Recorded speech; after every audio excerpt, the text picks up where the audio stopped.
चलिए, good evening to all. और आज की क्लास हम स्टार्ट करेंगे मेनली ऑन बार मैग्नेट। एक 40 मिनट की क्लास होगी ऑन बार मैग्नेट। तो ये हम कल जो स्टार्ट किया था, कल जो पढ़ रहे थे, उसी को आगे बढ़ाएंगे अब हम। तो देखो, जो हमारा बार मैग्नेट होता है,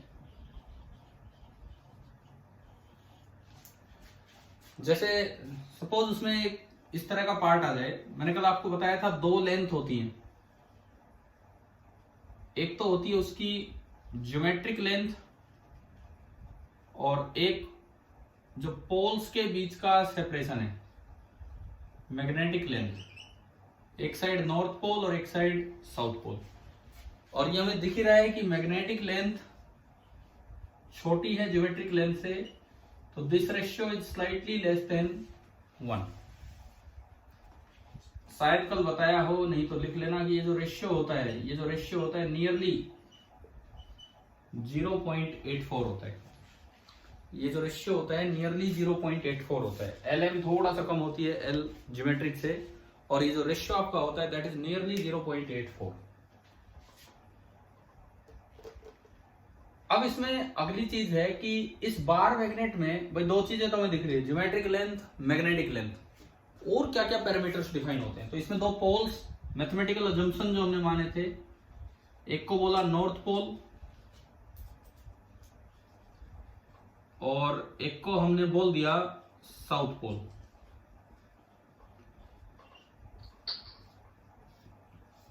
ये आपके दो पोल्स हो गए, एक नॉर्थ पोल एक साउथ पोल। अब यहां पे एक टर्म डिफाइन होती है पोल स्ट्रेंथ, कि मैग्नेट का पोल कितना स्ट्रॉन्ग है, और उसको सिंबल दे देते हैं हम स्मॉल m।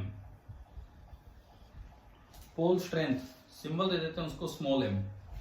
पोल की स्ट्रेंथ बताता है कि वो कोई पोल कितने आयरन फिलिंग्स को अट्रैक्ट कर पा रहा है, कितना स्ट्रॉन्ग वो पोल है। जैसे चार्ज नहीं होता था अपने इलेक्ट्रिक फील्ड और उन सब में चार्ज होता था, मैग्नेट में ऐसी पोल स्ट्रेंथ होती है m। m इसका सिंबल होता है पोल स्ट्रेंथ। क्लियर भाई, समझ आ गए? ठीक है। और ये दिमाग में रखना, north pole is equivalent to positive charge and south pole is equivalent to negative charge. North pole ऐसे बिहेव करता है जैसे पॉजिटिव चार्ज हो, साउथ पोल ऐसे बिहेव करता है जैसे वहां इलेक्ट्रोस्टैटिक्स का नेगेटिव चार्ज हो। और चार्ज का जो मैग्नीट्यूड है उसको यहाँ पोल स्ट्रेंथ से रिप्रेजेंट करते हैं, और जिसका सिंबल होता है m। बताओ, ये यहां तक बातें समझ आ रही हैं? ये जो मैंने बताया अभी उस इलेक्ट्रोस्टैटिक्स से, ठीक है, उस इलेक्ट्रोस्टैटिक्स से हमने इसे कंपेयर किया है। अच्छा, इसके बाद सुनो, यहाँ पे एक टर्म डिफाइन होती है। अब मुझे नहीं याद, आप बताओगे क्या हमने कोई डाइपोल जैसी चीज पढ़ी है क्या कभी इलेक्ट्रोस्टैटिक्स में? अच्छा, ठीक है ठीक है ठीक है। तो ये बिल्कुल एक डाइपोल की तरह बिहेव करता है। जैसे आपका डाइपोल होता था, डाइपोल में पॉजिटिव चार्ज एक नेगेटिव चार्ज, दोनों के मैग्नीट्यूड इक्वल, एक पॉजिटिव एक नेगेटिव। तो यहाँ भी तो बिल्कुल वही काम हो रहा है। एक north pole equivalent to positive charge, एक south pole equivalent to negative charge, और दोनों का पोल स्ट्रेंथ की वैल्यू सेम होती है। तो ये आपका एक डाइपोल के इक्वलेंट होता है। इसे अक्सर मैग्नेटिक डाइपोल भी बोल देते हैं। Bar magnet is also known as magnetic dipole. Bar magnet को मैग्नेटिक डाइपोल भी बोलते हैं। यार आप लोग प्लीज वीडियो ऑन रखिए, ऐसी डरावनी फोटो लगा रखी है कहीं तो। अनीस, क्या यार कैसी कैसी फोटो लगा के बैठे हो? तो थोड़ा सा वीडियो ऑन कर दीजिए ना, आप क्या फर्क पड़ रहा है उसमें। मैं भी वीडियो ऑफ कर देता हूँ, मैं भी एक फोटो लगा देता हूँ और बस मेरी बात सुनते रहो आप। चलो तो देखो, अब इधर सुनो। जिस तरह डाइपोल में एक डाइपोल मोमेंट होता था, एक और बात, क्या मैंने डाइपोल का ये पढ़ा है कि एक्सिस पे फील्ड कितना होता है और इक्वेटोरियल पे कितना, या नहीं? इतना नहीं पता है? कोई नहीं। तो अब देखो, अब इसके बहाने कंपैरिजन भी होगा। एक झलक मुझे दिखा रहे हैं, बस एक झलक। मैं कह रहा हूँ वीडियो ऑन कर लो जी, देख लो मैं ही हूं, फिर दोबारा से ऑफ, ये काम है।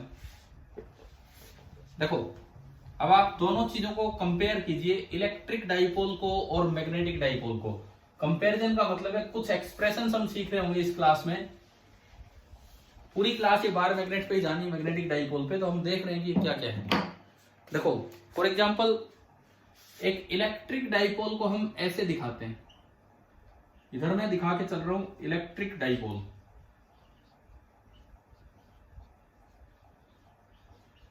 ये आपका है इलेक्ट्रिक डाइपोल, यहां चार्ज है -q और जो एरो लगा होता है वो इधर होता है माइनस से प्लस की तरफ। और इनके बीच की सेपरेशन कभी पहले बताया है किससे डिनोट करते हैं? नहीं बताया तो कोई नहीं। इनके बीच की सेपरेशन को वहां इलेक्ट्रोस्टैटिक्स में अक्सर 2a से रिप्रेजेंट कर देते हैं, 2a। इसकी बजाय अगर मैं यहां दिखाऊं और मैं आपको बना के दिखाऊं मैग्नेटिक डाइपोल, नेगेटिव चार्ज की जगह क्या आ जाता है वहां? नेगेटिव चार्ज की जगह कौन सा पोल? South pole.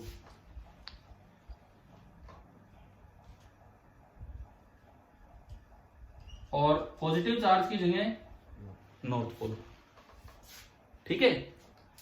और इनके बीच की सेपरेशन वो मैग्नेटिक लेंथ जिसको आप Lm से रिप्रेजेंट करते हैं, पोल्स के बीच की separation Lm।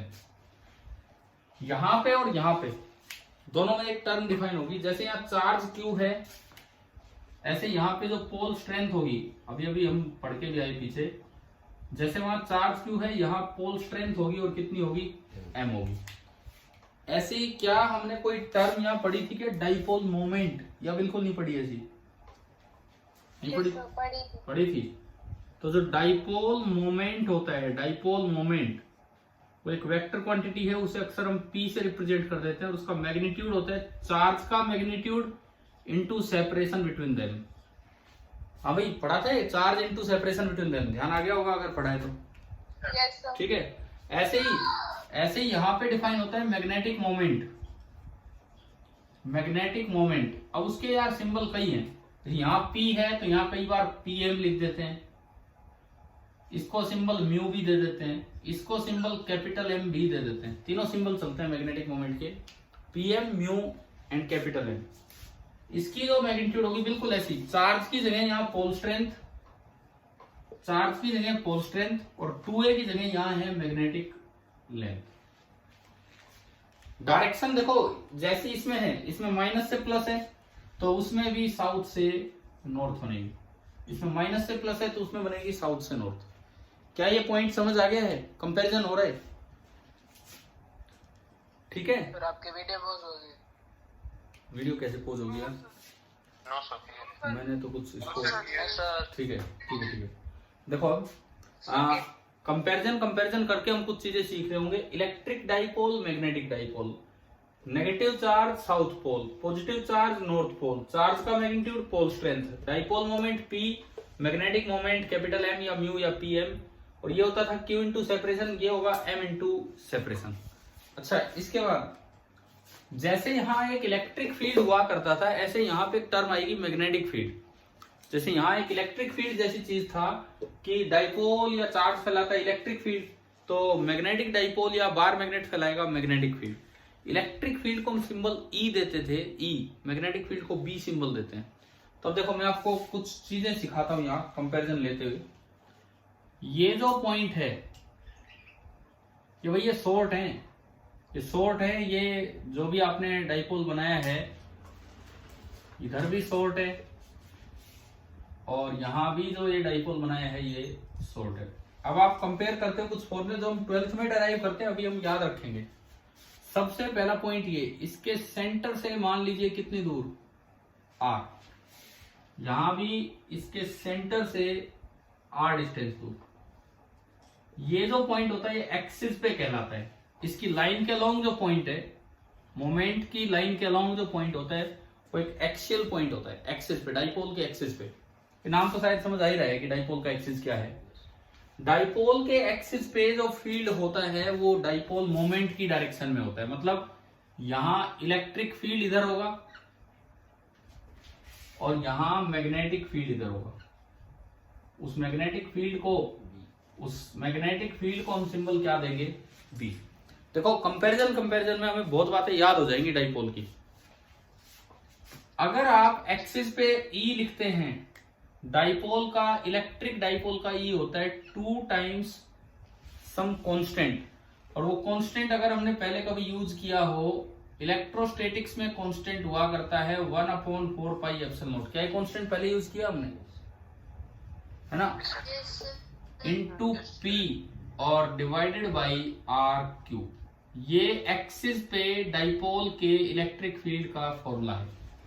1/4πε0 into P divided by R. Epsilon को बोलते हैं, ये एक प्रॉपर्टी होती है वैक्यूम की, absolute permittivity of vacuum. This is known as absolute permittivity of vacuum. ये होता है। ऐसे ही यहां भी एक वैक्यूम की परमिएबिलिटी काम आएगी। परमिएबिलिटी उसे बोलते हैं म्यू नॉट। म्यू नॉट को हम बोलते हैं एब्सोल्यूट परमिएबिलिटी ऑफ वैक्यूम।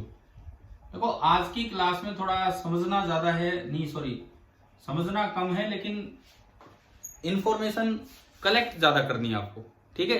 क्योंकि हम इन चीजों को डेराइव नहीं करेंगे तो हम इंफॉर्मेशन कलेक्शन का काम आज कर रहे होंगे ज्यादा। डाइपोल मोमेंट, उधर मैग्नेटिक मोमेंट या उसको भी डाइपोल मोमेंट बोल सकते हैं।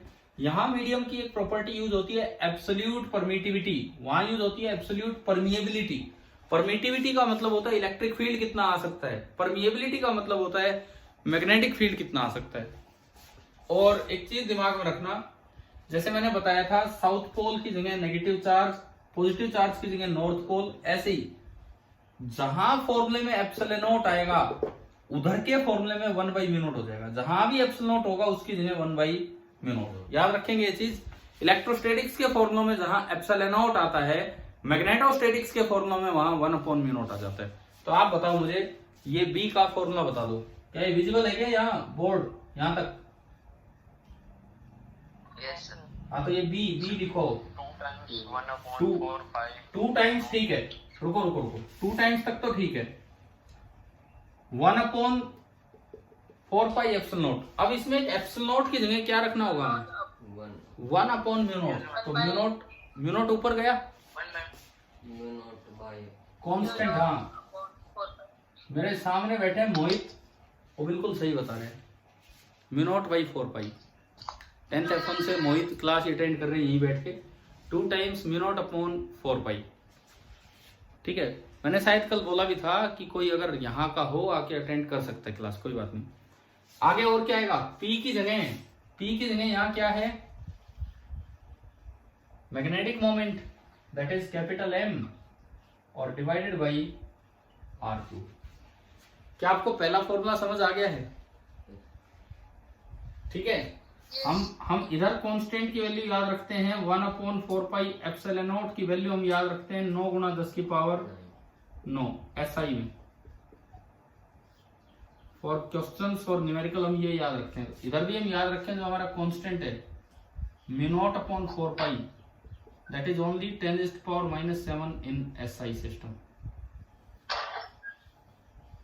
क्वेश्चंस के लिए जो μ0/4π है इसकी वैल्यू होगी 10⁻⁻7 इन SI यूनिट।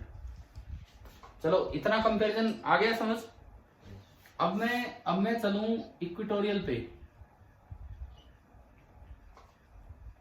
अब मैं इक्वेटोरियल पे जा रहा हूं। कितनी दूर? R डिस्टेंस दूर। मैं इक्वेटोरियल पे गया R डिस्टेंस दूर। तो अगर मैं इक्वेटोरियल पे R डिस्टेंस दूर गया तो यहां जो फील्ड होगा एक्सिस पे, तो देखो फील्ड की डायरेक्शन वही है जो डाइपोल मोमेंट की डायरेक्शन है। डाइपोल के इक्वेटोरियल पे फील्ड की डायरेक्शन डाइपोल मोमेंट से अपोजिट हो जाती है। तो यहां डाइपोल मोमेंट इधर है, तो इक्वेटोरियल, भाई इस लाइन को बोलते हैं इक्वेटोरियल लाइन। जैसे वो एक्सिस 3, इस लाइन को बोलते हैं इक्वेटोरियल का मतलब है परपेंडिकुलर बाइसेक्टर लाइन। इक्वेटोरियल का मतलब होता है परपेंडिकुलर बाइसेक्टर लाइन। यहां भी बार मैग्नेट में आप किसी R दूरी पे आएंगे तो जो मैग्नेटिक फील्ड बनेगा वो डाइपोल मोमेंट से उल्टा बनेगा। ये B बनेगा, यहां पे ये E बनेगा। हमें बताओ कंपैरिजन ठीक ठाक चल रहा है? ठीक है, जब आप यहां फॉर्मूला लिखते हो तो ये 2 हट जाता है, यानी कि इक्वेटोरियल पे R डिस्टेंस दूर जो फॉर्मूला बनता है 1/4πε0 into dipole moment by R3। तो उधर लिखो, उधर क्या बनेगा बताओ। हाँ जी मोहित बताओ। म्यू नॉट बाय हाँ जोर से बोलो थोड़ा। Mu naught by 4 pi mu naught by 4 pi M by R. हाँ m बाई आर क्यूब। आप बताइए कि आपको दो जगह फील्ड लिखना आ गया डाइपोल की वजह से, चाहे वो इलेक्ट्रिक डाइपोल हो चाहे वो मैग्नेटिक डाइपोल हो। क्लियर हो रहा है यहाँ तक? ठीक है। एक चीज और मैं यही आपको बता दूं, इलेक्ट्रिक फील्ड की एसआई यूनिट हुआ करती थी 1 न्यूटन पर कूलम, पढ़ी थी हमने। Yes sir. ऐसे ही जो मैग्नेटिक फील्ड है उसकी एसआई यूनिट एक साइंटिस्ट के नाम पे, निकोल टेस्ला एक साइंटिस्ट थे, टेस्ला इसकी यूनिट है और सिंबल कैपिटल टी।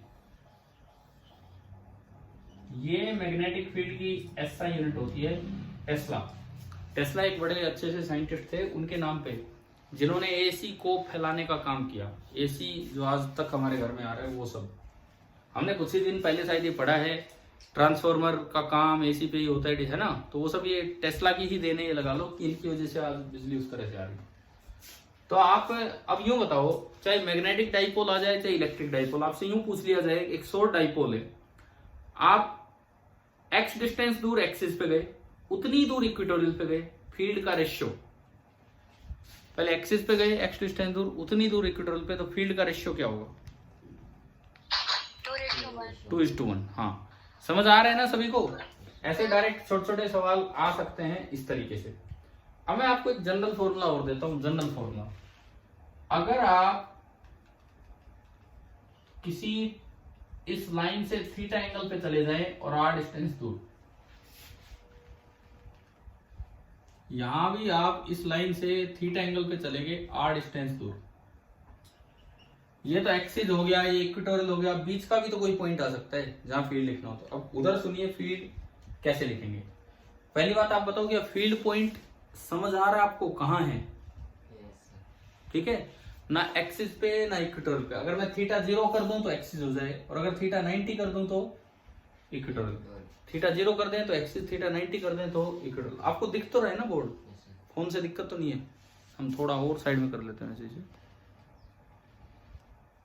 देखिए अब देखो, यहां पे जो फील्ड होगा, वो मैं इक्वेटोरियल हटा रहा हूं, ये तो इस पॉइंट का नाम था।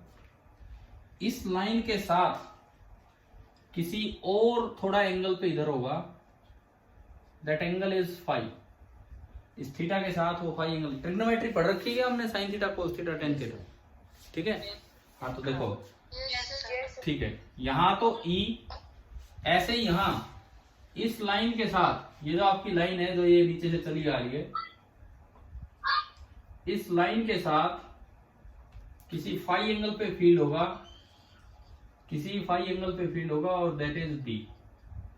अब ये B और फाई क्या होंगे? देखो फाई की जरूरत नहीं पड़ी एक्सिस पे तो E की डायरेक्शन वही थी जो डाइपोल मोमेंट की थी, यहाँ B की डायरेक्शन वही थी जो डाइपोल मोमेंट, कोई एंगल नहीं।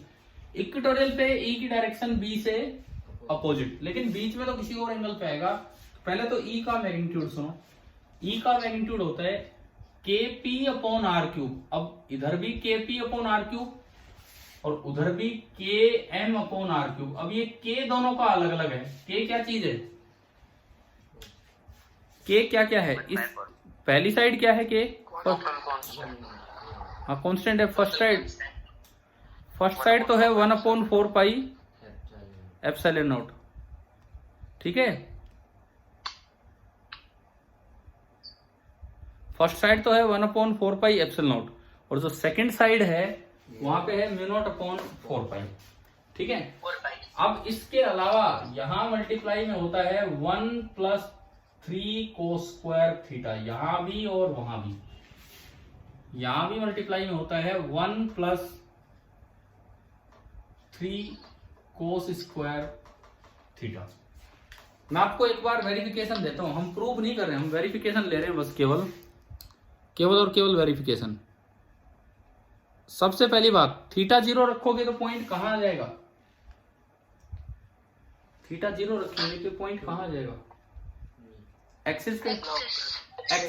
तो ये फॉर्मूला आना चाहिए, ये K है पूरा। थीटा 0 रखा, cos 0 कितना होता है? 1। cos 0 is 1, तो ये 3 + 1 कितना? 4 का अंडर रूट 2, क्या ये फॉर्मूला आ गया आपका? yes 2 into constant into P by R cube, यही फॉर्मूला वहां बन जाएगा 2 इंटू, है ना। और इक्वेटोरियल पे थीटा कितना? इक्वेटोरियल पे 90, थीटा 90 रखा, कोस 90 कितना? 0 कोस 90 डिग्री, 0 होने से 3 इंटू 0 खत्म, 1 बचा, अंडर रूट ऑफ 1 इज 1, तो क्या फॉर्मूला आ गया? KP upon R cube. क्या इक्वेटोरियल पे यही फॉर्मूला बैठा आपका? KP upon R cube. तो यहां भी और वहां भी दोनों जगह यही फॉर्मूला बना है। समझ आ गया ये कैसे दोनों जगह वैलिड है? ठीक है। दूसरी बात, अब ये फाई एंगल और चीक भी फील्ड किधर गया, तो चाहे इधर देखो और चाहे उधर देखो, tan फाई का फॉर्मूला होता है हाफ ऑफ tan थीटा। ये इनमें फाई और थीटा में रिलेशन है, यहां भी और यहां भी। tan phi that is equal to half of tan theta. tan phi is equal to half of tan theta. ये आपका फाई और थीटा का रिलेशन बना कि क्या फॉर्मूला है क्या नहीं। चलो ये कुछ एक्सप्रेशन जिनके प्रूफ वगैरह तो हम 12th में करेंगे। कि आपको फील्ड समझ आ गया कि डाइपोल कितना फील्ड फैलाएगा कहाँ? yes sir ठीक है। एक्सिस पे पूछ ले, इक्वेटोरियल पे, किसी और एंगल पे पूछ ले, तो उन सब पे हमें अच्छा कुछ एंगल्स जो हम स्पेसिफिक एंगल्स हम याद रखते हैं। आपको sine theta, cos theta, tan theta याद है उनके, और स्पेशल एंगल फिजिक्स वाले होते हैं 37 डिग्री और 53, 3, 4, 5 के ट्रायंगल, वो भी याद है सभी को? No sir. नहीं याद है? मैं बता देता हूँ एक बार, मैं थोड़ा सा जगह बनाऊं यहाँ। देखिए क्या होता है, एक बड़ी विशेष ट्रायंगल है, ये 3, ये 4 ना, ये मीटिंग कैसे बीच में भागी, ये 4 और ये 5, ये डिस्कनेक्ट हो गया है। 3, 4, 5 ये आपकी स्पेशल ट्रायंगल है, 3, 4, 5। और इस ट्रायंगल में 3 और 5 के बीच का एंगल होता है 53, और 5 और 4 के बीच का एंगल होता है 54 नहीं करना है, कितना? 37। अब आप sine theta, cos theta, tan theta अगर आपको perpendicular upon base, perpendicular upon hypotenuse करना आता है तो आप यहाँ से निकाल सकते हैं। एक्चुअली ये मीटिंग गई, डिस्कनेक्ट हो गया बीच में। चलिए, अभी तो हमने एक चीज पढ़ी है कि डाइपोल कितना क्या फील्ड फैलाता है। डाइपोल का फील्ड जनरेशन हमने पढ़ लिया है। डाइपोल का फील्ड जनरेशन समझ आ गया है क्या है क्या नहीं? ठीक है, मैं दोबारा स्टार्ट करता हूं, अगर ये रीस्टार्ट हो पाया तो। फिर डाइपोल को किसी दूसरे फील्ड में रखेंगे तो उस पर क्या असर होगा, अब हम ये देखेंगे अगली क्लास में।